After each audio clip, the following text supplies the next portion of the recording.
Hello, I'm here to talk to you today about the book Wilder Girls, which is a debut novel from Rory Power.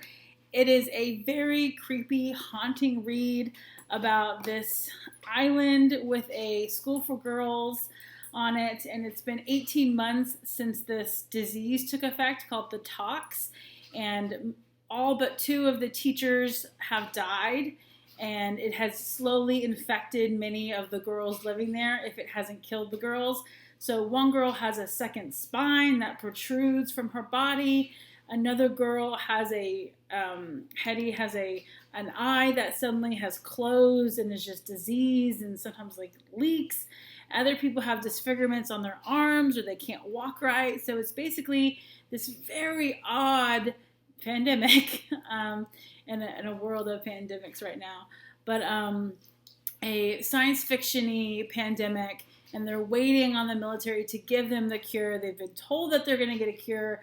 And so basically, Hetty's the main character, and her best friend Bryant goes missing, and she's not in quarantine, and so they don't know where she is. So she kind of has a love interest of Reese, and the two of them eventually get together, and it's a slow burn romance because they've got survival on their mind, not romance.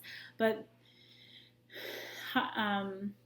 Hetty convinces Reese to go with her to try to find Bryant. And so they break through the walls and they go out into the wilderness and they see how the toxins infected some of the animals, and they escape a couple near-death situations, all to kind of notice that the military is not sending them as much supplies as they used to, and is maybe kind of letting them fend for themselves and just die out. They do eventually find Bryant. It is a very interesting situation, what has happened to her, but it is very much a science fiction, dark, haunted thriller of a book. The descriptions are very vivid. The imagery is so strong in this book.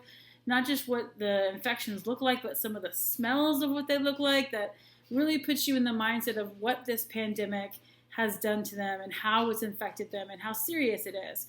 So there is a happy ending. It does kind of just cut off, and for that, I've got to give it a 4 out of 5 stars. People have been calling for a sequel. I would read it. I loved just the honest kind of grit of this book, and to see these young women really go out and take charge of their own life and their friend's life is really powerful.